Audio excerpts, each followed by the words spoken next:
You're listening to the Options Insider Radio Network. For more quality options programs, visit www.theoptionsinsider.com or search for Options Insider Radio Network in your podcast provider of choice. Listeners can also access all of our programming through our mobile app, available in iTunes and on Google Play. Don't forget to follow along with your favorite programs and submit your own questions for the hosts at twitter.com/options, facebook.com/theoptionsinsider, or via questions at theoptionsinsider.com.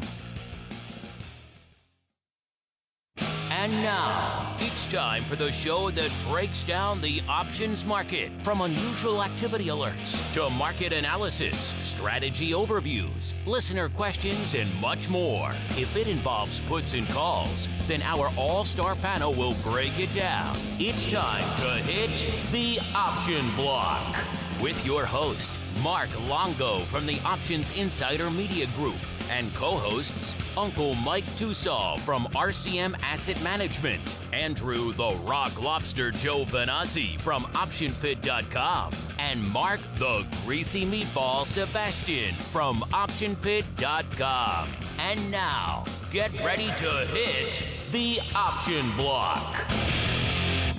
All right, everybody, welcome back to the option block, everyone's favorite. I know it's my favorite. Hopefully it's your favorite too. Otherwise, you tuned into the wrong show. Bi-weekly show for all things options related, a little bit of wit, a little bit of wisdom, education, analysis, unusual activity, all that fun stuff mixed together in a nice, tasty little ball that we call the option block. My name is Mark Longo from the OptionsInsider.com, as well as, of course, from the ever-exciting Options Insider Radio Network. If I sound different, it's because I'm still on my global travels. By global, I mean Florida, heading from one conference to the next. So I am not coming to you from the studio. I am instead beaming through it on the way to bring on some other entities. But you know, we love you guys so much. We're still making the live feed available for you. So if you want to join us every Monday and Thursday, 3 p.m. Central, 4 p.m. Eastern, that should still be there available for you. We know some of you can't wait until the podcast comes out. You want it in your ears right away. So we're making that available live for you. A little bit different today. I think we're going to skip out the music just to get things rolling a little bit faster. But you guys on the podcast, you won't even notice. And, of course, however you listen live after the fact, make sure you hit us up. Questions, comments, insights, pearls of wisdom. We do, on occasion, like to hear from you guys. And joining me on the program today, let's go a little bit farther afield to a place where no one chases trains because no one ever wants to leave. It is, of course, St. Charles, Illinois, where we're joined by Uncle Mike Tussaw from RCM Wealth Advisors. Uncle Mike, welcome to the show. I know at least you're not chasing any trains. I am not, and then maybe we can got a great title for our episode. Throw Sebastian from the train. You know, I should have learned in all the many years I've been doing shows with him never to throw it to him first, because chances are at least 50% that he will be frozen in Costco or stuck under a train or some other weird event. And yet, you know, I continue to try to defy the odds. And once again, the odds mock me, sir. But no, it doesn't mock us. It's the trading block. So let's get to it. It's time to break down the latest topics, trades, and trends in the world of options. It's time for the trading block.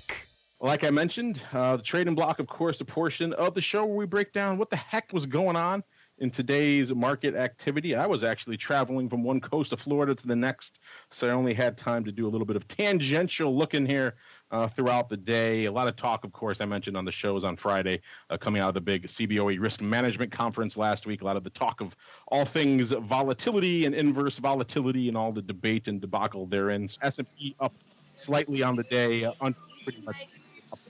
Tech-heavy NASDAQ actually leading the charge today, about 6/10 of a percent. Kind of a bit of a Goldilocks scenario today with the Dow, the laggard.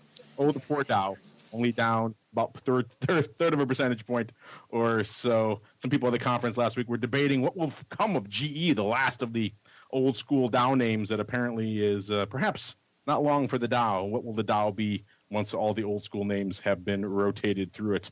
But those are conversations for another day. Let's go right now let's start with Uncle Mike. Because Uncle Mike, sir, what's a lot going on these days? You know, we talked about gold on a lot of our shows last week, so the metals have been interesting, maybe a little bit surprising given their perhaps lack of complete follow-through. Also, some other things going on in your neck of the woods. Your beloved Apple, of course, your key holding up over 1% today. I'm joking, of course. So what caught your eye in today's activity, sir? Yeah, with Apple breaking through the 180 mark, we actually have that in our triple income portfolio and doing covered calls on it. It's actually, we're short the 180 call, and I have to admit, the rules of this portfolio dictate that we hold on to the short call until expiration. But when I see it going through that short call, it's just like the juices start flowing. It's like even though I don't play football anymore, if I walk on the live field, you start feeling the adrenaline flowing. And Apple going through the 180 mark was kind of the same thing, but didn't do anything. I continued to follow the rules of the portfolio. And so we're still just short the 180 call, and we'll see where the chips fall by the end of the week. Some other things that were of interest today, the NASDAQ making a new all-time intraday high, so that's definitely something to be something of note. Technology is what pretty much held this market up on the day today. For the most part, it really wasn't insanely high, but it was definitely higher. Industrials were down a bit.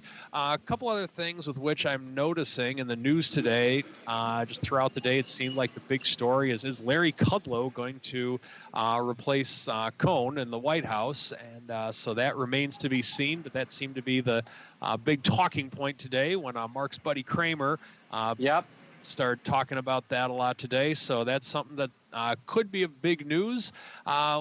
Even if he does become the new guy, so to speak, I still don't think that's going to be a major market mover, because in reality, if we look at everything that happened with the tariffs, they made a big deal out of it, and then they took away Mexico and Canada, and then they gave everybody 15 days to decide if they want to negotiate it. And so with what actually happened with it, even though I didn't think it was going to be a huge deal to begin with, I thought it would be somewhat of a small deal, but whatever deal it was is becoming less and less of a deal as we speak, so to speak. So I'm really not seeing that being a major issue in markets this year. So I think just right now we're just a couple percentage points away from the all-time high, and we'll see if the S&P can follow through what the NASDAQ actually did today. So were you doing a lot of stuff today, Uncle Mike? Was it a high BBI or a low BBI day for you?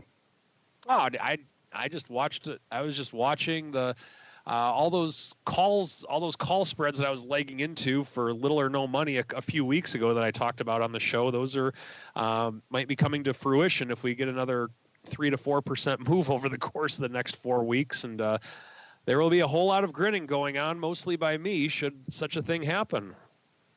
Yeah, where there wasn't a lot of grinning last week was at this vol conference. People were up in arms about a lot of different topics. Of course, the inverse volatility products, XIV, SVXY, and so on and so forth, which we don't have to debate again ad nauseum. We've already discussed that, even though many of you guys have heated views on all those things. By the way, before I get into more of that, I forgot to remind you guys, top of the show, our annual Options Broker Madness, our March Madness equivalent, is on yet again. You guys loved it so much last couple of years. We brought it back. So it's live right now. You can vote pretty much anywhere you engage with us. So if you can vote on the website, you can vote on StockTwits, you can vote via Facebook. The main kind of aggregation of votes is going to be via Twitter. That's where the polls are. But that said, if you want to send in something via email, a lot of you will do Facebook or StockTwits or whatever. We count those too. And remember, it's the Chicago style of voting. So vote early, vote often. The more you vote, the more means you vote, the more ways you vote, the more chances you have to win fabulous prizes. All right, Mr. Meatball, I hear you rocking out. What were you rocking out? Well, I'll tell you, it was the weirdest day. I think everybody, I don't know if we talked about CPI yet, but that seems to be what everyone seems to be kind of trading around. Throughout the day, I think people started to get kind of nervous as the day kind of passed, and then toward the end of the day, I think they kind of let some of that pensiveness go, and they sold some premium out. But if you want to know what was holding everything up, it was industrials got slammed, and then it was mostly, I think, inflation data tomorrow seemed to have been the market driver. The Kudlow stuff, I actually disagree with Mike that he doesn't think it's going to be a big event. There are a lot of people that are worried that a guy like Navarro is going to be the next director of the NEC. And so if they can keep a straight up protectionist out of the NEC and keep it to a more free trade type of guy like Larry Kudlow, I think the market does rally. Maybe not huge, but I think that's good for a little pop and at a minimum a drop in VIX, because I know that if he nominates a guy like Navarro, markets are going to sell off. They will, because he is bad news. He's the tariff guy. Him and Wilbur Ross are like the tariff slappers. So I think that there is some benefit to a Larry Kudlow. So I was watching kind of that, and then just the strength in Apple and Amazon and some of the other big tech names. How about Nvidia? Off to the races today. Well, because they're funding the crypto boom. I don't know if you've heard, but you literally cannot buy a graphics card anymore, because every crypto miner on the planet is buying them in bulk, and it's even making it hard to buy an assembled PC and things now from regular legit manufacturers like Dell and things. Because if you want something with a discrete graphics card in it, chances are that's already been bought up for 2x or some crazy multiple by some miner out there. But Mark, you talk about CPI. I don't know if you know, but non-farms prove that there's no inflation, right? Because there's no wage growth. So we're all safe from inflation. Yeah, the non-farm payroll number was like, what did I say? I think on Friday, if Goldilocks had an attractive sister with a degree in physics, that would be what happened on. I believe that was Friday. Yes. But they're still a little nervous about CPI. That is going to drive things. If CPI comes in real hot, that's going to be a problem. I don't think it will, but I do think that that is something that is going to, that markets care about and are gonna, we'll get a little bit of a vol pop for the rest of the week. Vol just stay high all the way through the Fed on next Wednesday. So I think that's really what the big difference maker is. And speaking of difference makers, I was talking about the conference before and about the conference I went to last week. We summarized a lot of it on VolView, so we won't get into all of it. But there was some interesting news going into one of the final sessions there, which was about the plight of liquidity providers. And Mark, I'm not sure if you heard, but I got contacted right before that asking about what's going on with spot. Apparently, spot trading has wound down operations. Yet another perhaps casualty in the ongoing world of market makers going the way of the dodo. So if you want liquidity, you got to get rid of payment for order flow. Otherwise, liquidity is you're going to have liquidity in three hands, and they're going to be markets are going to be a mile wide, and it's bad for everybody. You get rid of PFOF, there'll be 100 guys lining up to get on the floor tomorrow, because that is the number one driver of high speed, high frequency trading. The number one driver of just about everything that is bad for markets. So until they get rid of payment for order flow, they're going to have liquidity problems. Certainly doesn't seem to be helping a lot of the firms out there, that's for sure. As we keep on rolling, we're going to try to get to a lot of your questions on the show today as well. So without further ado, let's keep on rolling right on into the odd block.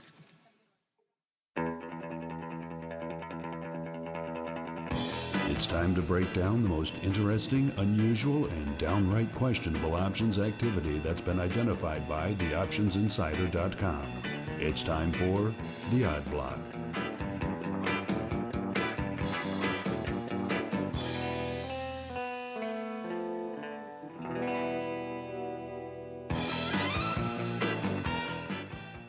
All right, and welcome to the Odd Block. This is indeed the portion of the show where we break down too crazy. As we move on, let's kick things off with one of our favorites, our old friend Tesla, moving up today 5.6% or 18 handles. So all of you who are writing in, all concerned, scared about it breaking back to, let's say, the 320 level or below the 300 level. That ain't happening.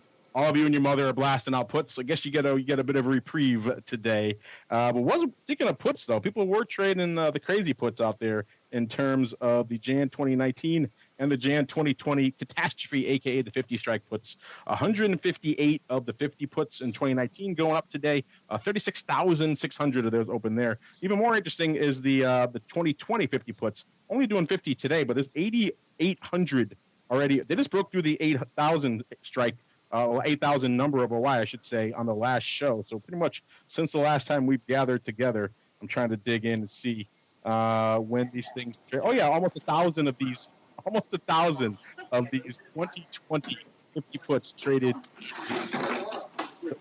It's saying people aren't thinking about it, and you've got to pay attention because someone put up almost 1,000 of those things just yesterday alone. So clearly the 50 strike where the action is, and clearly where a lot of people are paying attention. Speaking of paying attention, let's go back a little bit for today's block. Like I mentioned, I was on the road for most of the day in between conferences, so we didn't have a chance to do a lot of scanning. We're going to pull up instead and look back on some names that we've talked about on the show recently, see how those trades are playing out. In particular, let's start with good old Dick's Sporting Goods, which would help if I typed the name and ticker in right. There we go. Dick's Sporting Goods. Ticker symbol DKS. You guys might remember we talked about this on the show back on the 26th of February. Someone drawn a pretty sizable line in the sand here on the March 25 puts, blasting out a total of 175,000 for around a nickel. So hitting that bid 175,000 times on these nickel puts. At the time, I remember quizzing the Rock Lobster about how his risk manager brain felt about a bunch of nickel puts. Clearly, someone was looking to get long, perhaps a little bit there. What we saw though since then, interestingly enough, two things of note. First off, we saw 175,000 going up, only about 90,000 on the OI the next day, which is kind of interesting in and of itself. And that 90,000 has pretty much remained unched ever since. The stock hasn't really flirted back and revisited the 25 handle since in about 3 weeks or so since we talked about this on the show. In fact, the stock has, let's look at here, from the 26th on, it's kind of, well, actually one session got down to about the 30 handle. Looks like that's about as low as it's gotten. 30 even since the last time we talked about it. Ever since then, it's been a little bit north of 30. So interesting stuff. Mr. Meatball, if you can hear me amongst the din and cacophony of Union Station, what view does the new fund take on blasting out a bunch of nickel puts like 175,000? The more the merrier. That is always my approach. If I can sell something worthless for a penny, then how can I lose?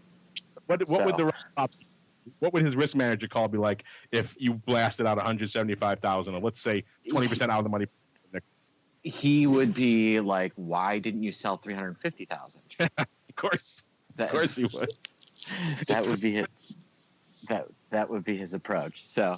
No, I think, it's amazing how many times you see these stories and then how many times you end up hearing about these groups blowing up. It's amazing. They make money hand over fist, and then they blow out. It's just whether they can. It's a race to how quickly can you pay out the partners before you blow out your clients with those type of trades. And yeah, I mean, that's a beauty of a trade. I gotta say, I'm all for it. If by that I mean, why? And let's talk about the margin on that trade. I mean, how much capital are they putting up to make? Yeah, you're barely covering your nickel at that point with just keeping the capital tied up for part of a month. Yeah, I mean, that's the part that shocks me. Yeah, it has been, shall we say, it's a bit of a weird. I mean, I'm not averse to people using puts to get into long stock positions. We recommend that. You should get paid for the risk you do. Maybe 175,000 nickels isn't perhaps the ideal approach, but no, that would not. Yeah, size wise, that's an intriguing. We got a lot of puts on the old look back machine here today. I mean, the margin on that is just insane. Let me do the math on that. The SEC minimum margin on that is what, $4.3 million. That's how much are they? They're putting up $4.3 million to make what, 87.50? Yeah, to make $87,500. Yeah, so that's you're barely covering your opportunity costs there. If not, maybe you're probably and actually that right, losing. and that doesn't even include all the margin interest and all the other crap. Like, I don't know, maybe it's somebody that just has like, I've got $25 million in margin on maybe. Why don't I just sell a bunch of nickel puts? We just had a big sell off, so now's the time. And I haven't looked that you're taking over. You're drawing a line for a substantial amount of the float that's out there as well. I mean, how much does this thing do? This thing's averaging less than 6 million shares a day, so it's decent float. But you're taking a good chunk down with 175,000 contracts. This is just a efficient use of capital all around. Yes. That's maybe a case of having maybe a little bit too much AUM. And so you got some capital to burn. You want to tie it up for a month, blasting out some puts. Have at it. Oh, yes, exactly.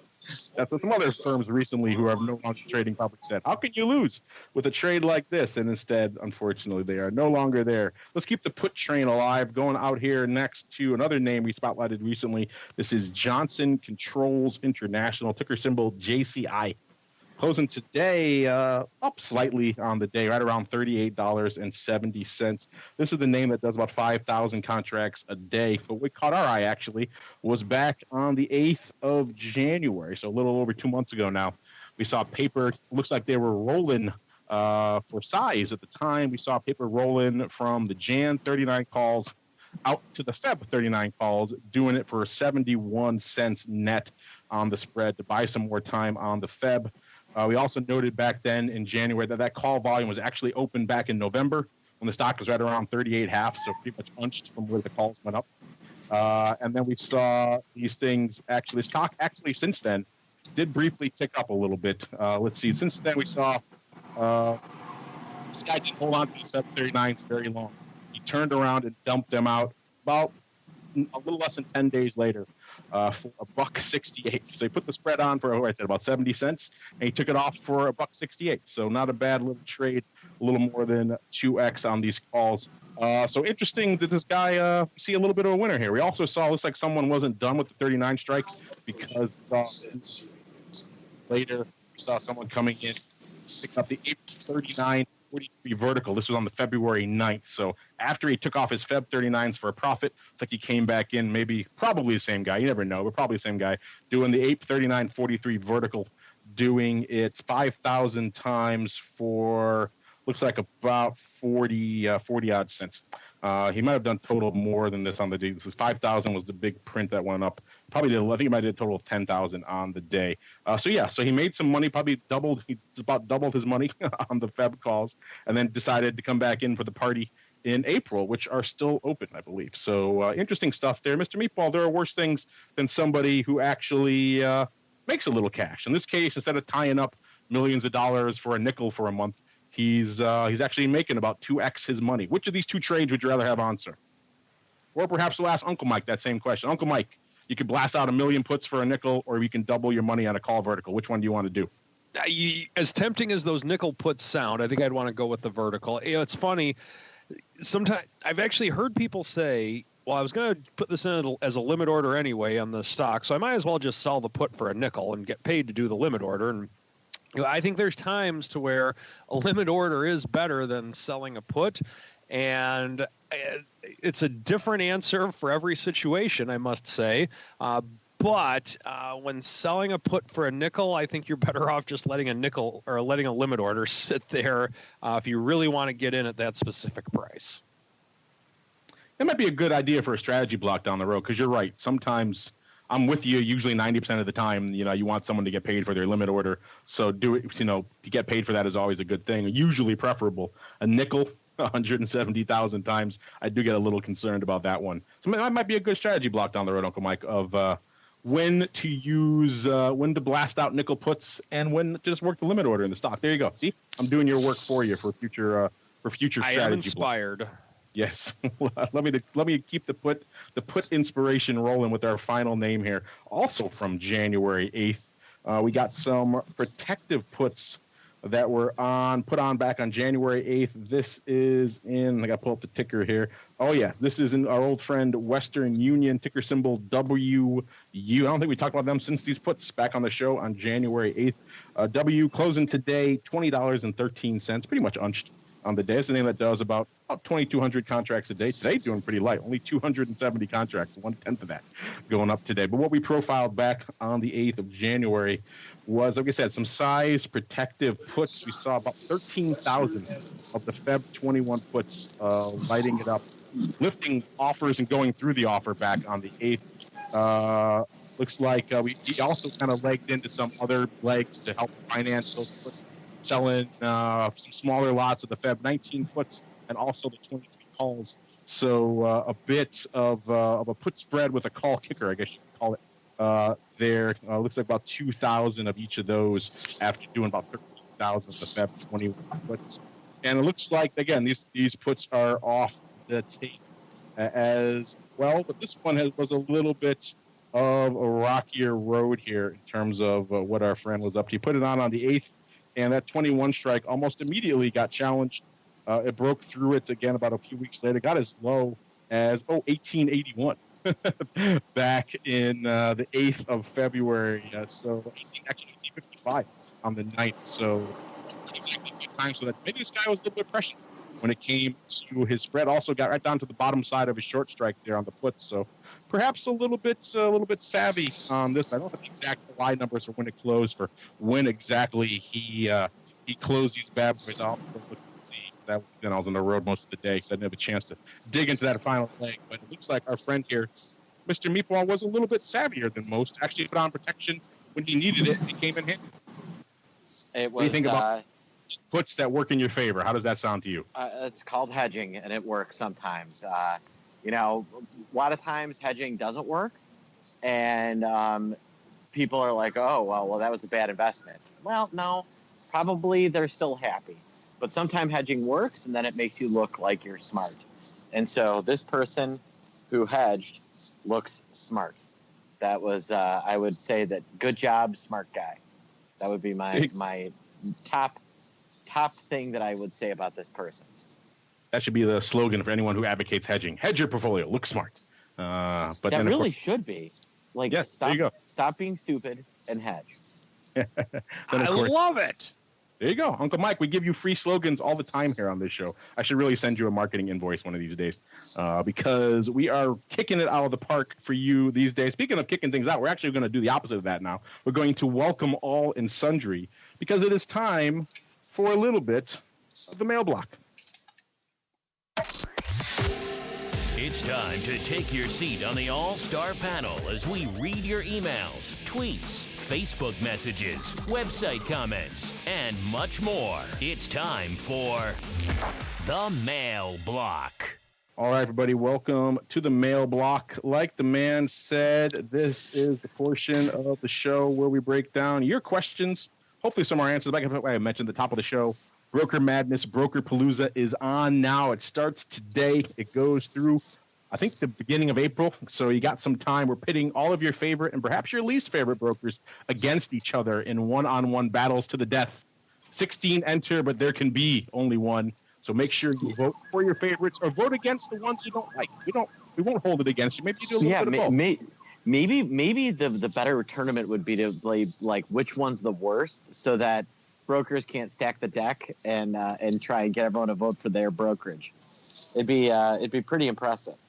We do implicitly kind of do that by having only one winner, so it's going to be 15 losers at the end of the day. So we are pretty much separating the brokerage field into winners and losers. Some new entrants this year, which is a little bit interesting. This thing changes every year. People keep buying each other. This firm's gone. This one's part of this one. So it makes it a challenge to keep things stable year after year. But we found you guys have some good nominations. We found some good new entrants. I think your boy Lex is on there, Mr. Meatball, as Trade Hawk by Tradier there as well. So I know. I'm all over that one. He's a good dude. A new combatant entering the arena this year. We'll see how he does. I don't think he's up yet. Our first battle for the day. Let me pull it up right now so you listen. And by the way, if you're listening on the podcast, you should still have time to vote tomorrow. Each one of these battles is brief. They're only 24 hours. You got one day to get in there and vote. And the brackets kicked off. And today our first fight is, I want to say, TD Ameritrade, a.k.a. Think, versus, that's one of our top seeds in that bracket, versus everyone's favorite, Choice Trade. So there you go. Choice Trade? Yes. Yes, today's battle, yes, is Thinkorswim, a.k.a. TD Ameritrade, versus Choice Trade, our number 8 seed. What is Choice Trade? Yes. They exist? I'm guessing that they give you a choice into whether or not you want to use them to trade. So there you go. Well, there you have it, folks. So I think we'll know who the winner is, but maybe you're one of the Choice Trade legions out there who wants to support your team. Then get in there. You got about a little bit less than a day left to make your voices heard.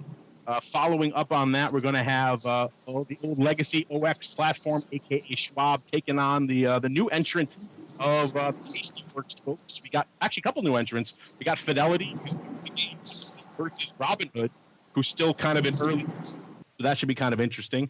We got Ally Invest, a.k.a. Old Trade King, taking on Merrill Edge. We got Trade Station taking on First Trade. IB taking on Sogo Options. We got E-Trade, also known as the old Option House platform, taking on newcomer Trade Hawk by Trade Year. That's going to be on the 22nd and 23rd of March, Mark. So mark your calendars for that one. And then E-Option versus Lightspeed. Lightspeed, our winner last year, actually. They mobilized all and sundry to get their vote. So we put them in as a number. They kind of default number 1 seed when they win.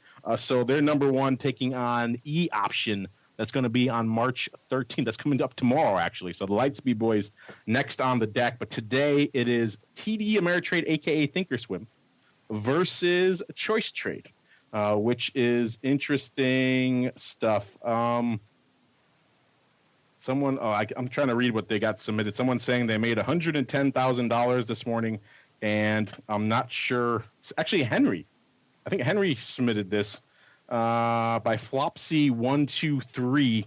I somehow made $110,000 this morning, and I'm still not totally sure how. This is a crazy long one. I'll see if I can summarize for us.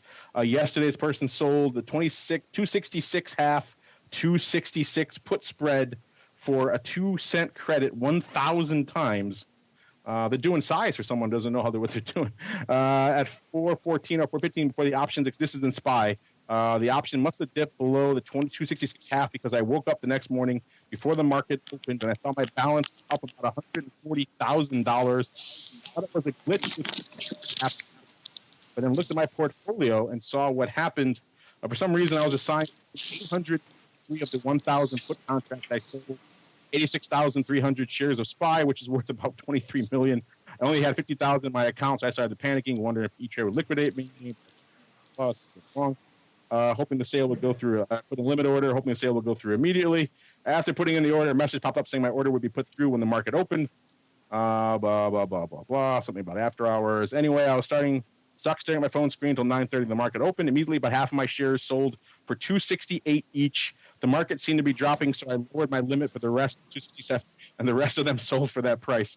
After all that, my balance was $112,000 higher than it was yesterday. Does anyone know how much interest E-Trade will charge me for holding $23 million worth of SPY? This is unbelievable. Person discovering that magical little kind of loophole period between like the margin call and the actual liquidation, where you kind of have a little bit of time with the position. And oh my gosh. Lucky it went his way. This could have easily been the opposite. In which case he's out 140 grand or whatever. I don't know. This is kind of fascinating. I'll have to look at. I don't know the exact rules of engagement with E-Trade. Maybe this one slipped through the cracks. It does seem like he had a long time to do this, but I don't know. Mr. Meatball, Mr. Uncle Mike, what do you think about this person kind of falling, shall we say, backwards into $112,000? That's how you trade right there. Just try and get exercises and assignments, and maybe we came up with a new strategy right there. I would, if you're ever in doubt as to if you're ever in a situation like that, the first thing you need to do, my opinion, if you see the parentheses in your account balance, is call up the broker. You pay good money on the commissions. This is something to where they can guide you through and walk you through what to do on it. That's the first step that you have to do 100% of the time, in my opinion, if something like this happens. Now, will there be some interest charged on this? Most likely there will be.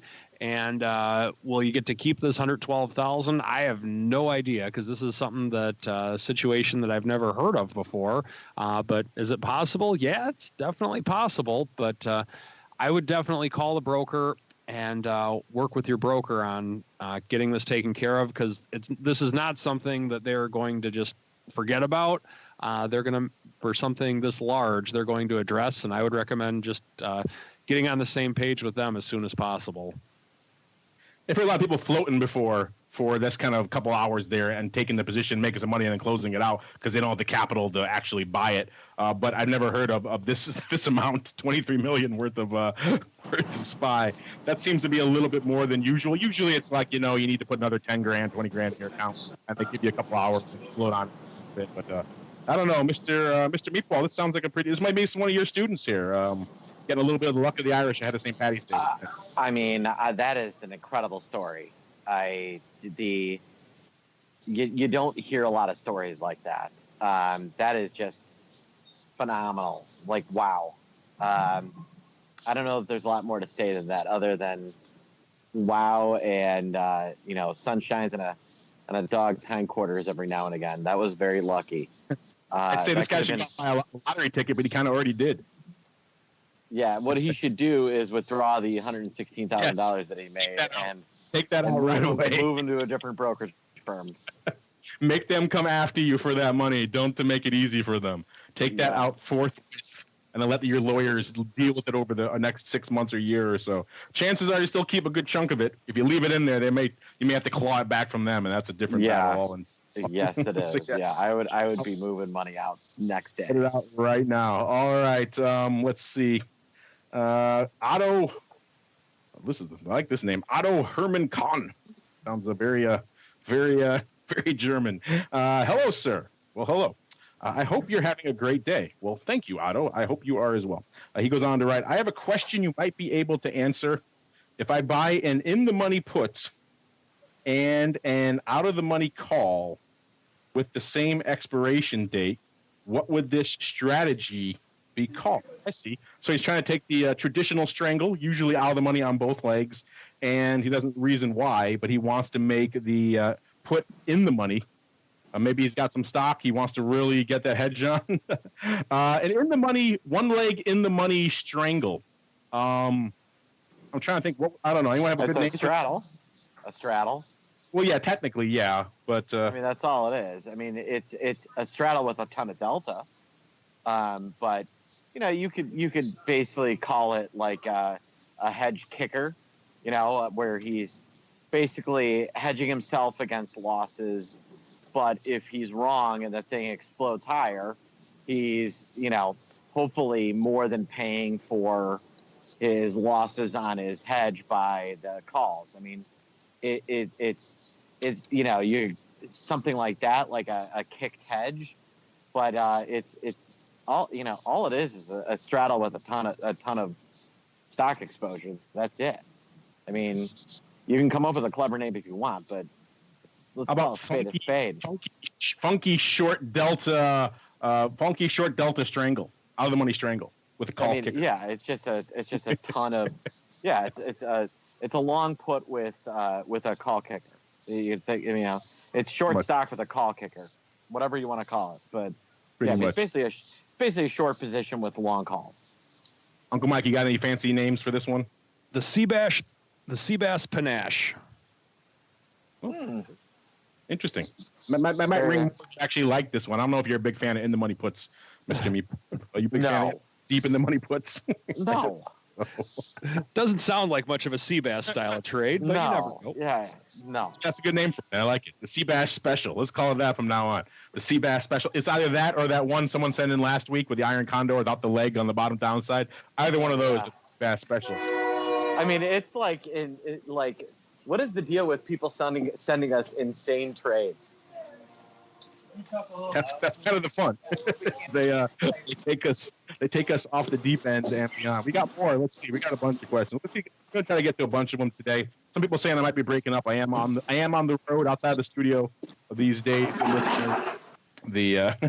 So yeah, if we're breaking up a little bit, it's because I am in parts unknown. The connections are a little bit, shall we say, dubious. I'm glad. Hopefully, it sounds good on my end at least. So hopefully, it sounds decent for you guys as well. We'll clean it all up on the podcast version. And as a question, metaphysics.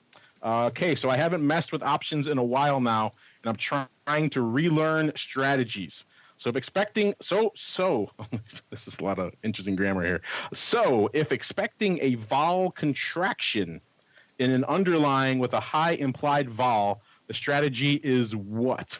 A debit spread, and when is it best to use an iron condor? Thanks. Well, yeah, you're kind of on the I don't know about debit. You want to turn around and actually you want to get some. If you think the ball is going to contract aggressively, then you want some sort of short premium straight. Iron condor could work in that scenario. Depends how close to the fire you like to play. I've always been more of an iron fly man, which is at the money straddle, and then long if you're going to sell it, obviously, and then long the wings, long out of the money wings. So you're going to collect a lot more of that vol implosion. The iron condor's a little bit removed from the at the money. We have one of our old hosts on VolView used to call the iron condor an iron butterfly for cowards because it is a little bit removed. So it's a little bit safer, but you're not going to collect as much of that vol implosion, or as you call it, that vol contraction. But either one of those strategies would work. It kind of just depends on really your risk tolerance. Uncle Mike, I think we talked about this before. Are you more of an iron fly guy or an iron condor guy? I'm kind of more of a neither guy, but if I had to pick between the two, I'd probably prefer an iron fly. You're busy stupids all day. That's what it is. That's right. And to kind of add to what the listener had mentioned, the other way with which you wanted to do it, you could do just a naked short straddle, naked short strangle, or something along those lines. But if you are going to go that route, make sure that you are confident in what you're doing and you have enough capital to handle enough in case you're wrong. You know, if you don't have enough capital, Uncle Mike, you can still make $112,000 overnight, as we've learned on today's show. Work. That's right. Do the new CBASH special. Yeah. Mr. Meatball, I don't know if you heard that last question, but a listener wanted to know. We were discussing. He wants to know the best strategies for a vol contraction in an underlying with high implied volatility. He suggested debit spreads. We've walked him away from that, obviously. He also asked when's the best time to use an iron condor. So if you have an underlying, you think the vol is going to come in aggressively, what's your favorite way to play it? I mean, it depends on what you think the realized vol is going to do as well, though, right? So if you think the vol's going to come in with a big move, then I'm a big proponent of something like, a short iron, like a long iron butterfly or something like that. However, if you think that vol's just going to die and there's no move with it, then maybe you do look at a strangle or a straddle. I mean, if vol is that high, then yeah, insane vol is the time to sell straddles and strangles. Not like, people trade vol like intuitively the wrong way, right? They want to sell as much as they can when it's super cheap, and all they want to do is buy it when it's insanely expensive, right? And what I would say is that, you should be looking at some sort of straddle, butterfly, condor type trade, strangle, if you think it's going to move with a vol collapse, then you would do a short iron butterfly and trade the skew. I mean, it's that simple. And actually, another idea would be a skew trade, some sort of 1x2 trade, something along those lines. Yeah, so stay away from those debit spreads. And obviously, we just laid out a bunch of different ideas for you. It sounds like you may or may not have a grasp on all of those. If you don't, we have some educational shows where you hit up a guy like the Meatball, take one of his webinars, or perhaps you call Uncle Mike, have him do it for you. Either way, you got a lot of options, pun intended. And we're doing some good business on the questions here this week. We got a lot of them. We're getting through some. Let's see. This one came in for VolViews. We didn't get to it last week, so we'll talk about it here. This is Scott Somer. He writes in a lot. This must have come in last week when VIX was a little bit higher, I think, because he wrote in saying the VIX April 29.35 call spread is going for about 40 cents. Are you more willing to buy or sell it to open? So it's the old proverbial, do you want to sell VIX or not sell VIX? question. At least he's saying, he's not saying naked the futures. He's saying a nice little out of the money vertical. I guess it depends when this question came in. This probably was a much juicier spread, I think, a few days ago into last week than it is obviously now with wherever you get a little bit of a push out here. The cash is a little bit shy of 16. I'll have to pull up where the futures are. Right. Futures settled about 16.20. So, we got a little bit of a pickup from Friday's obliteration, but I'll tell you, the 29.35 for 40 cents. That's not terrible. I'm not lining up to sell it. I'm not lining up to sell it, but I don't know if I want to buy it either. I don't either. I guess it kind of depends what else I have. If I have a bunch, let's say I have some VXX puts on right now, so I guess I maybe want to put that on. Then I can kind of play both ways if I had to. I'm not running to sell it though, but maybe naked by itself, maybe the spread by itself. Maybe I would lean sell. I'm always leery to sell the upside on VIX. I probably lean buy it. Well, when the VIX is 17, 18, 19, I feel a little more okay. So if his question is, if you break it down to like last week, would you rather sold vol or bought vol, rather than just the call spread itself? The answer is I would have absolutely rather sold than bought, and maybe that's the way to phrase it. Yeah, definitely. I'm looking here, trying to see, because this question came in last week. I'm trying to see where that spread is now. What was it? 29. Probably 20 cents. I'm guessing it's a lot less. 40 cents is pretty rich for it right now. Let's see. At the current, let's see. What do we add here? We got about 50 cents. And yeah, it's about 20, 25 cents. Yeah, for 20 cents, sure. Why not? I'll pick that thing up. I'm certainly more than selling it. 40 cents, maybe not so much. Uncle Mike, you got a dog in this fight? If I had to, I would want to be a buyer of it just because of the fact that I'd rather lose sleep over 40 cents as opposed to $5.60. So that's kind of where I would go with it if I had to. But in terms of if I'm bullish or bearish on the VIX, I guess if anything, I would say me being the eternal market bull that I am, doesn't that make me have to be bearish on the VIX, I think? It does. And so, I'll tell you, gun to my head, I would sell it before I'd buy it. I mean, you're just a degenerate premium seller. We know that. No, I'm not. Yeah, no, I'm not. But I'm telling you, I think that was you selling 170,000 of those nickel puts. That was you. We know it. The side of the trade that's going to make money is selling it, not buying it. Let's see. Probably 9 times out of 10, you are correct. Let's see. We got Oscar Stanko here. I like that name. Oscar Stanko? Yes. Hi, Mark. Well, hello, Oscar. We like your name here. He goes, I am an avid listener to your options podcasts and wanted to sincerely thank you for your time and energy. Listen to this guy. I love this guy. You've put into creating this valuable and often humorous content. Wow. There's a little bit of love from Oscar Stanko. Well, thank you, Oscar. We're glad you like it. He finds our stuff funny. So there's no accounting for taste. You're welcome. It's all me. We all know who the comedy relief is. Yes, the connection of Sebastian is half of our comedy relief. Is he dead in Costco parking lot? Is he frozen in the refried beans? Where is Sebastian? Working with a non-functioning cell phone. Yes. Here's one here. Big blank. Good handles today. I'm liking the VXX erosion play. Okay, with you so far. Question though, why does everyone talk puts on this trade? Why not selling calls or call spreads? Or maybe the combo buying puts and selling calls or call spreads. Any back tests on that? We'll have to talk to the ORATs or maybe Ophir about back testing. That might be kind of interesting. I know, Sebastian, you do a lot of VXX puts. Do you have to check them with calls or call spreads on that? Yeah, we've looked at that, and yes, there's some edge in there, but the risk reward just isn't as good as holding the premium. So that's why. It's just a probability trade. Most guys would rather, have limited risk and not limited reward. That's the way it works out. Yeah, this is the same kind of a different version of the same question we just answered. If you want to sell that VIX vertical, well, similar story for VXX. Most times it erodes, but when it doesn't, it doesn't, and it doesn't do so aggressively, shall we say? Correct. So if you don't want to get caught then that's why you don't hear a lot of people talking about financing them with call kickers, because then you're adding you're adding a lot more fuel to that fire for not a heck of a lot more return. Whereas the VXX puts usually a nice longer term, a little bit gentler road to hoe. Yeah, not as rough. Yes, exactly. So you want to sleep at night, don't have the call kicker. Uncle Mike, he's blasting out calls our day because we know he's hardcore. All right, let's see. We got maybe here's one more. Here's one more we can probably. It's kind of similar refrain. I think people wrote into VolViews. We didn't have time for it this week.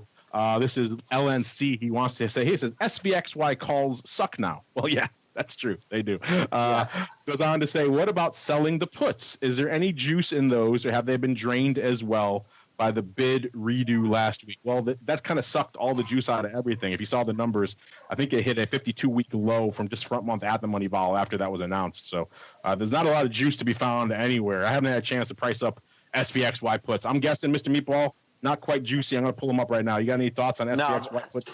I mean, I get the concept of it, but yeah, there's no, the premium got sucked out. They really did a number on vol premium when they made that announcement, puts and calls included. Now, that being said, you could look and check out the skew. And if the skew is still really steep and crazy with just half exposure, it's probably not a terrible trade. Yeah, the chances of those coming back to bite you are certainly much less now. They're paying a lot less premium for it too, so you got to do that math. But yeah, I wish I like this guy's. Whether they did the job right. Yeah, I like this guy's proverbial world where they only come for the calls and the puts are still juicy. I'm trying to think of the times I've seen that. It kind of reminds me of the inverse, maybe with the old Apple days where the calls were just bid to high heaven. You don't really see that too often, where they crush the calls and then the puts are just crazy. That'd be nice. It doesn't happen. Used to, but it doesn't happen. It doesn't really happen too much anymore. What does happen, though, listeners, is our final segment. It is time for Around the Block. It's time to tell you what we'll be watching on our trading screens until the next episode. It's time for Around the Block. All right, and welcome to Around the Block. Good questions. We have a ton more. We got through as many as we could. We got through a lot this week, so that was kind of fun. Keep them coming. We will try to address as many as we can, as often as we can. But before we go, let's go back around the horn to see what's everyone's got on their radar. We got crazy stuff. We got international détente. We've got trade wars. We've got all sorts of drama domestically. Lots of stuff to focus on. Mr. Uncle Mike, what are you watching the rest of the week? Well, I think the big news or whatever a lot of people are going to be watching will be who replaces Cohn, and then Seabass and I can settle our friendly debate as to how the market will react to it. That's one thing. Also, we are roughly 2% off of all-time highs in the S&P. That's probably the main thing that I'll be watching. And just want to see if Apple can continue making new all-time highs. It's kind of exciting to watch for nostalgic purposes. I was going to say, are you still long? So more nostalgia than anything else. It's not like you're getting long a ton of nickel puts. You're selling a ton of nickel puts in Apple these days. I should. I really should. No, but we have it as a position in our triple income portfolio, and as well as in our strategic night, as well as it's a general holding. So it's exciting to watch, but not near as exciting as it was back in the day. Unfortunately, no. Speaking of excitement, Mr. Meatball, anything exciting on your radar for the rest of this week, sir? CPI tomorrow, I think, is going to be very important. And then that is going to set up whether we have some real fear around FOMC meetings next Wednesday. So I think that, tomorrow's data really matters. Aside from that, I don't see a lot of other things that could move markets. So basically, if tomorrow's data is in line or below estimate, I think we could see the VIX go to 13. If it's hot, VIX is going to stay 16 for the rest of the week. I'm looking here while you were talking. I was just pulling up some numbers for our person who wrote in on that last one. I'm looking at some out-of-the-money puts in SVXY. I'm just looking at some June puts just for interest's sake. Looks like they took the vol in by about half after that announcement. So it was trading around. Which is what you would expect. Yeah, exactly. About an 85, and now it's about a 40. So there you go.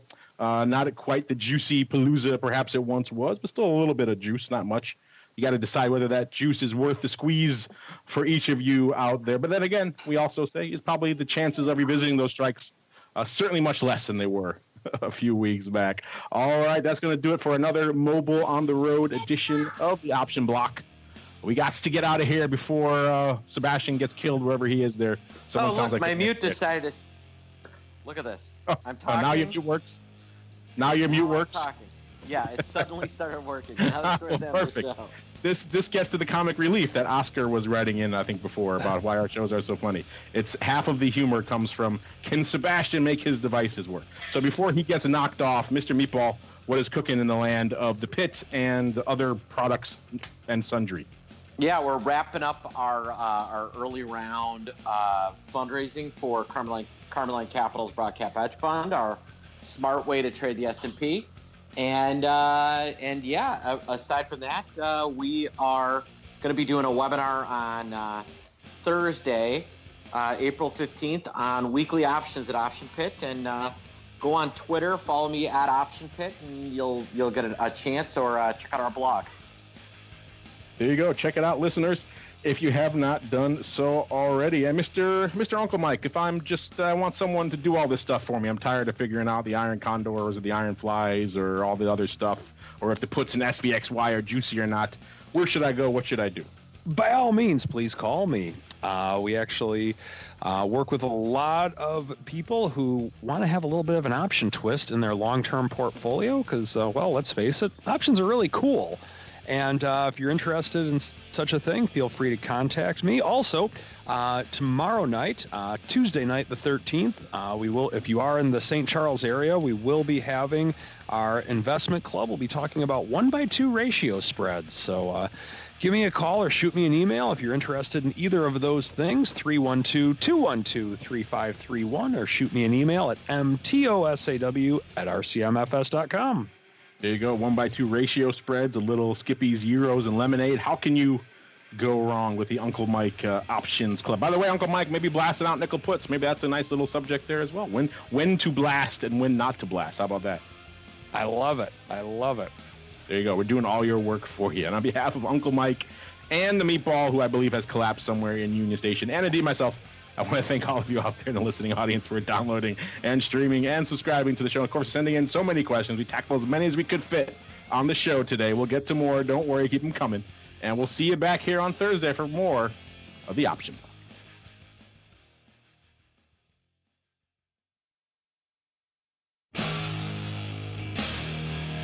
The preceding program was a production of the Options Insider Radio Network. For more quality options programs, visit www.theoptionsinsider.com or search for Options Insider Radio Network in your podcast provider of choice. Listeners can also access all of our programming through our mobile app, available in iTunes and on Google Play. Don't forget to follow along with your favorite programs and submit your own questions for the hosts at twitter.com/options, facebook.com/theoptionsinsider, or via questions at theoptionsinsider.com.